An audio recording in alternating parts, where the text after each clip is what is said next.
I think what we've all been waiting for throughout this entire 6+ year wait for Tears of the Kingdom is a trailer that compares to that final trailer we got for Breath of the Wild.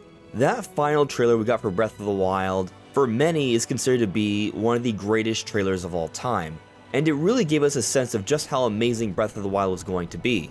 Well, it looks like we finally have that for Tears of the Kingdom. How so exactly? Let's find out by analyzing it all today.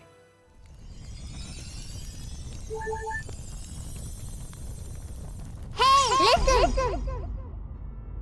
Welcome everyone, this is Andres Restart, and we have a lot to talk about today when it comes to this trailer. There are so many details, and please keep in mind this is an initial analysis. There will be more theories, more discoveries as we look deeper and deeper into this trailer.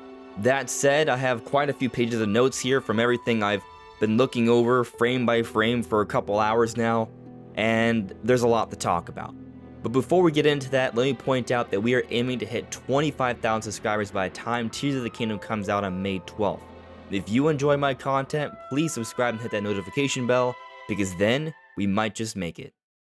The first couple details we're going to talk about are not actually in the trailer, but on a few websites. So first, the official Tears of the Kingdom website, they give us a few new little tidbits. They have confirmed that Link's journey begins on a sky island, which we've mostly been thinking. But they also say this about the surface. Familiar locations have been dramatically transformed, with new towns, dank caves, and mysterious gaping chasms springing up across the world.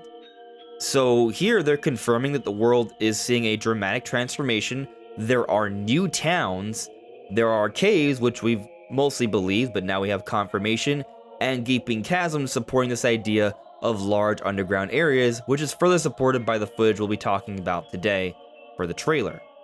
But there's something else I noticed that's very interesting about the abilities that they're now detailing here, and it has to do with Ascend. So they say, rise up through ceilings, hillsides, and even certain enemies to create seemingly impossible shortcuts. So here they've revealed that we can use Ascend through certain enemies as well. That is new information. Moving on to Nintendo's Twitter, they tweeted about Ganondorf. Do not look away, you witness a king's revival and the birth of his new world. The mighty Demon King Ganondorf returns in The Legend of Zelda, Tears of the Kingdom. There you have it, Ganondorf has been confirmed, and they provide this beautiful art of Ganondorf and his new design, and I must say, it's pretty cool. But now on to the many details from this trailer. So right off the bat, we can see some of the Sky Islands, and we see a Tutu battling a construct. The intriguing implication here is that there can be other surface creatures that can somehow find their way on the Sky Islands. How does that happen exactly? It might have something to do with the massive transformations that happen in the beginning of Tears of the Kingdom.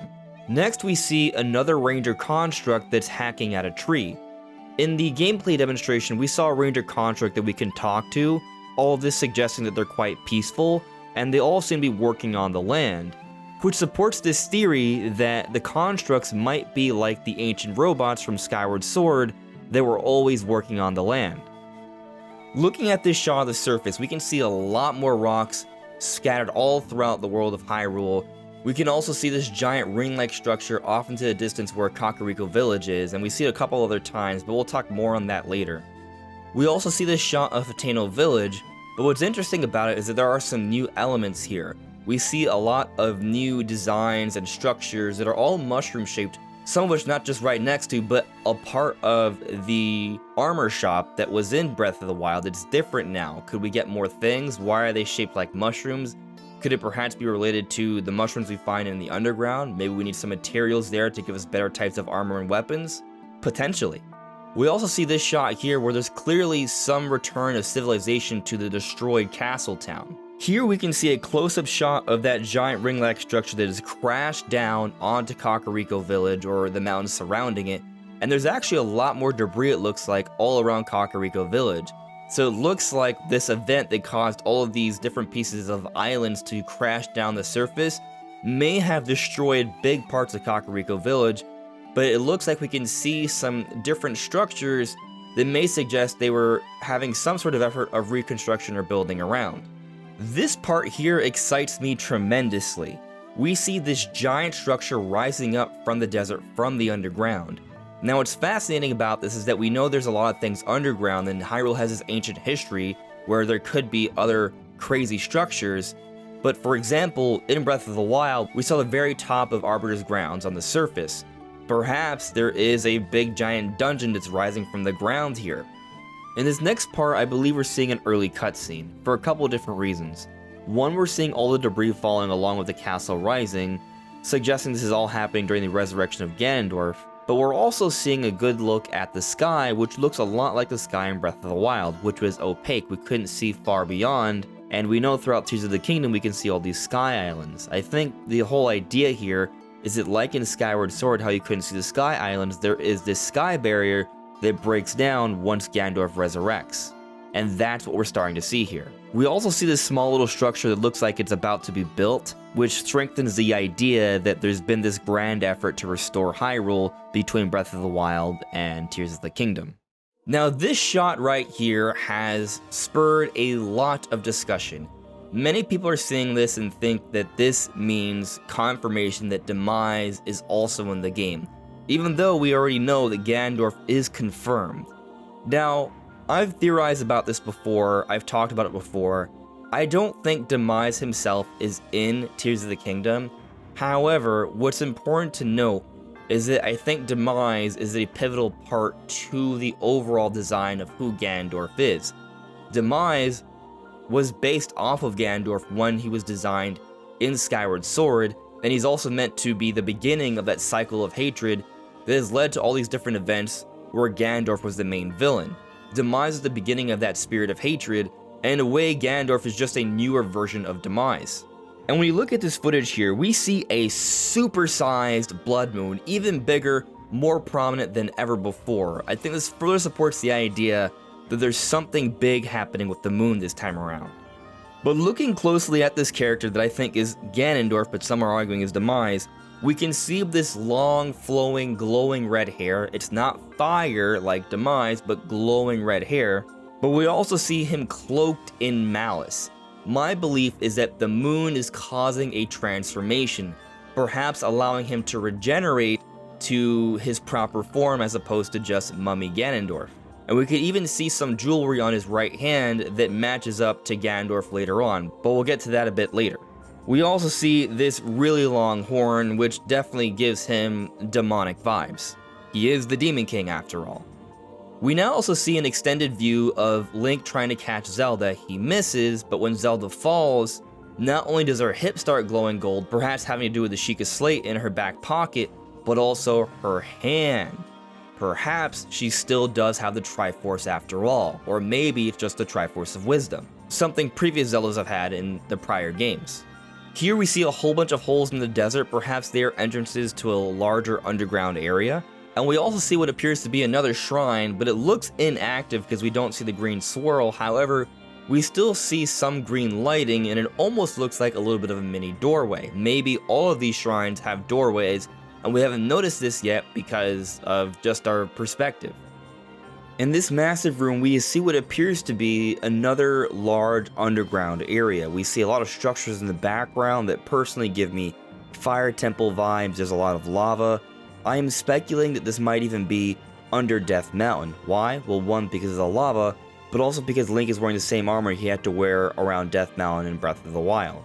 Although it is possible that Link might just be so deep underground that there is going to be lava, it's going to be very hot, and he'll need this armor regardless, even if it's not near Death Mountain. Next, we can see Link jumping into these floating orbs of water that have these green rocks as a core. It looks like there's going to be a lot of platforms that are essentially gravity defying, and it's not just about floating sky islands. What else might we see? Well, we also see giant boats just flying through this giant tornado. Perhaps this is how the Rito have to traverse through this area because the winds are too strong. Here we see Link dodging a whole bunch of lasers as he's diving down this deep hole. During our live stream, Brandon was speculating that this might be the giant pit we see in the Yiga hideout. Even if it's not, this is clearly a very deep tunnel that I think is probably also leading to a large underground area. I also think it's worth mentioning that Link is flying down with this new piece of armor that makes him look kind of like a flying squirrel. In this room here, I believe this is that big ball we see in the sky. Some interesting things, there's like this gumball-like machine. I'm not quite sure what comes out of it, but it's likely important to the puzzle. Maybe when we move that lever that Link is on, those gumballs come out or whatever they are. I'll also point out that this shot here definitely is a good example of some improved textures over what we saw in Breath of the Wild. We see Epona multiple times throughout this trailer, but here we see a close-up shot, and I think what this means is that we can obtain Epona naturally. We actually saw Epona from the previous trailer, but now it's clear and more pronounced.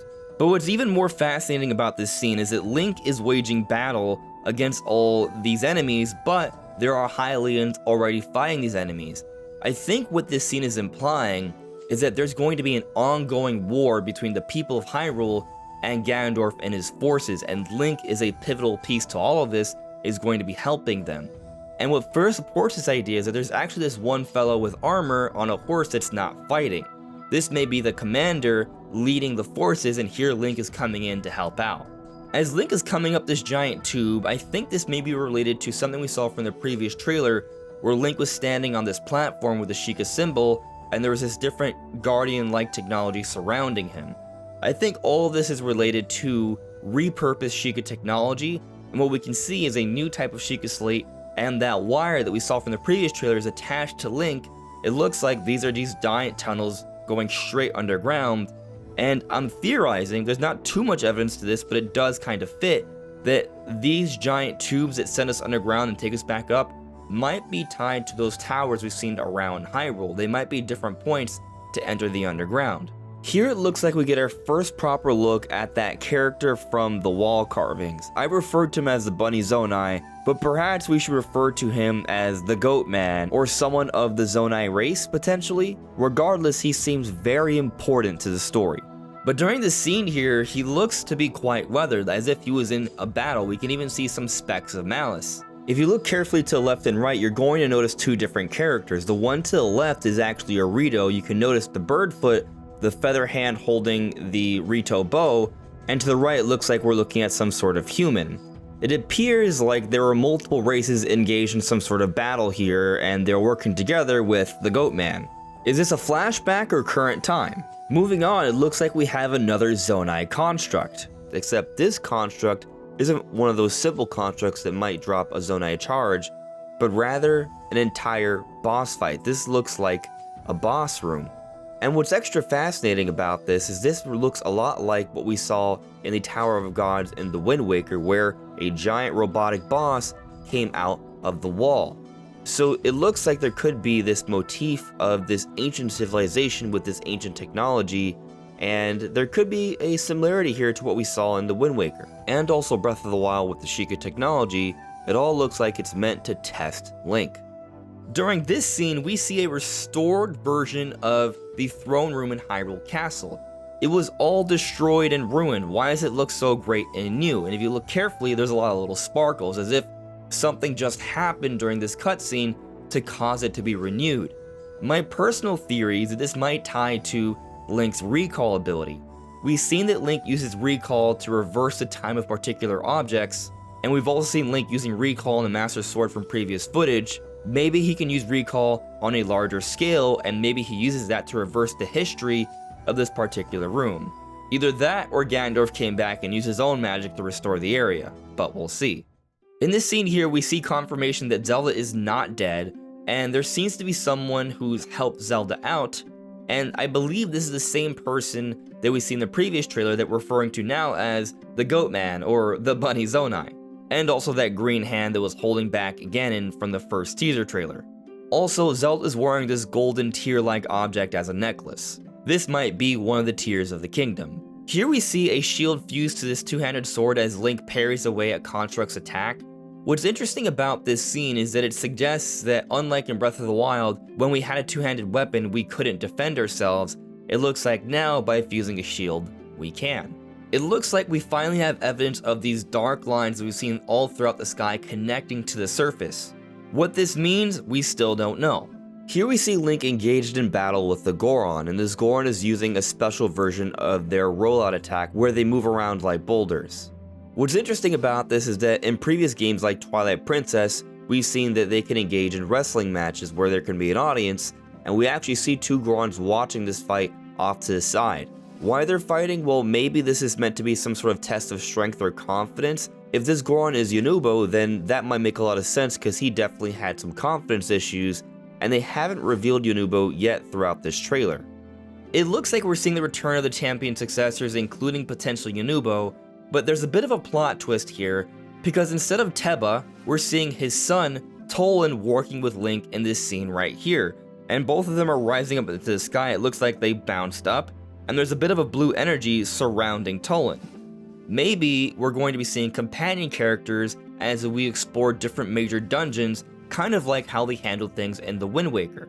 Continuing on, we're seeing that Link can actually create wagons because we can see that this wagon that he's pulling to help out some NPCs is actually put together with that green paste that we've seen made by Ultra Hand, the ability that's used to craft different vehicles.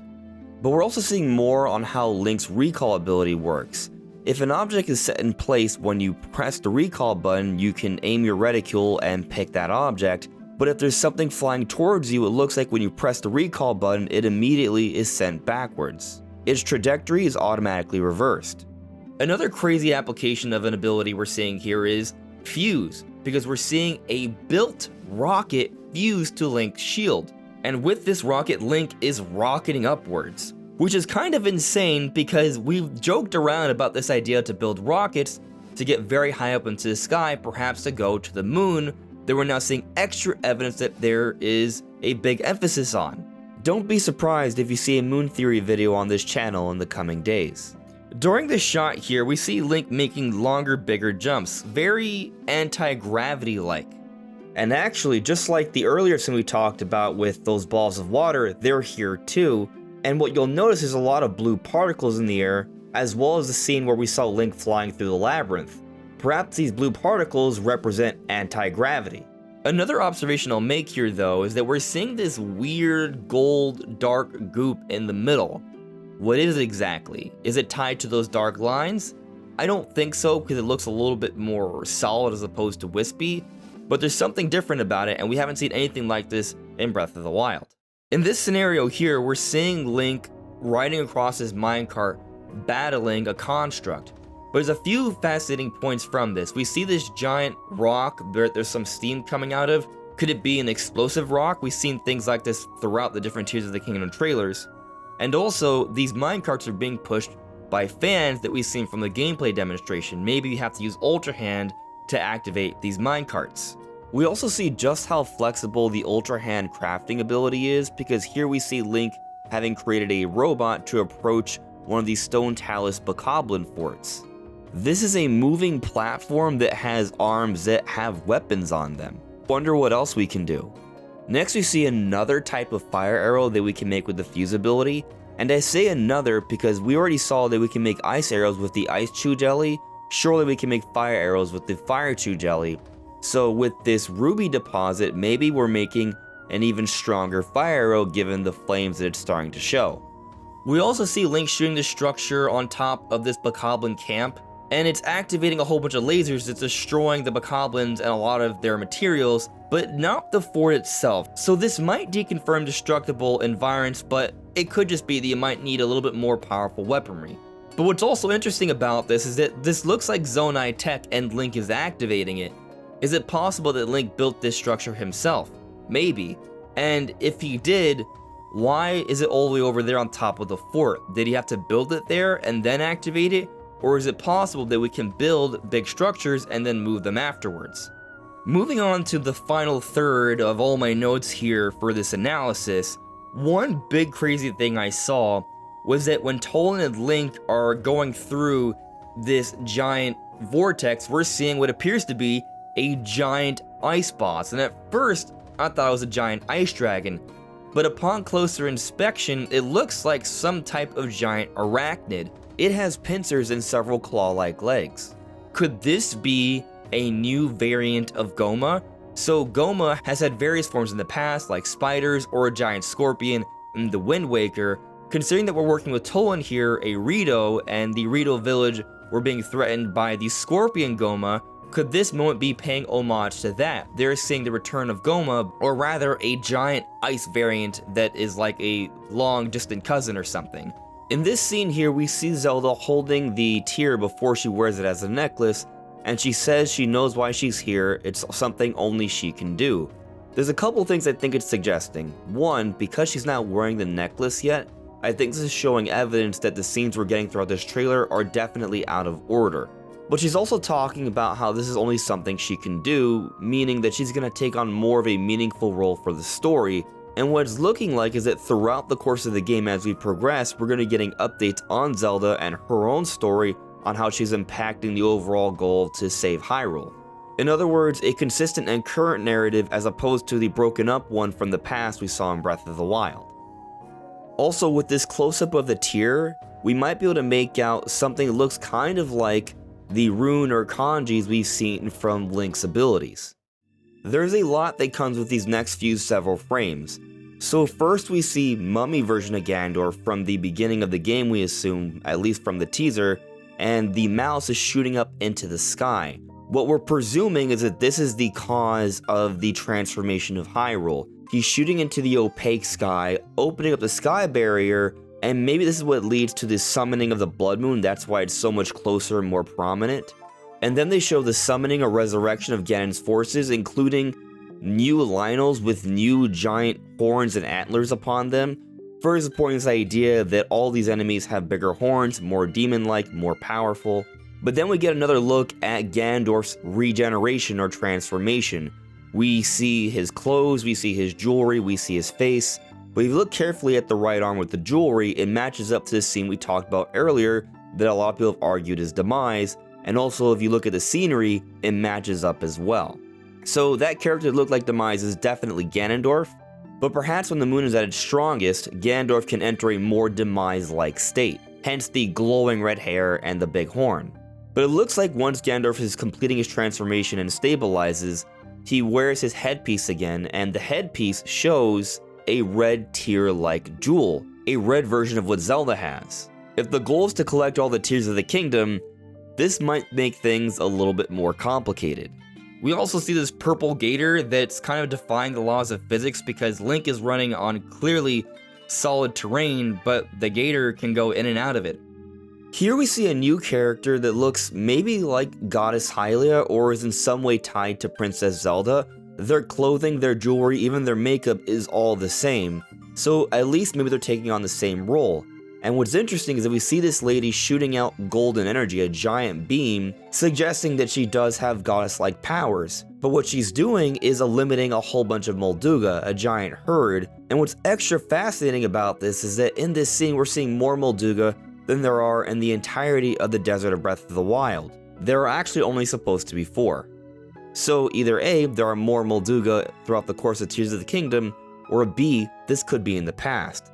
I think what's interesting about this is that when we consider the Breath of the Wild final trailer, there's a lot of scenes in there that felt very current, but actually ended up being in the past. This could be one of those scenes, but at this point it's hard to say. In this cool scene here, we see Riju using the Urbosa swords and summoning lightning. It looks like she's gone to her level.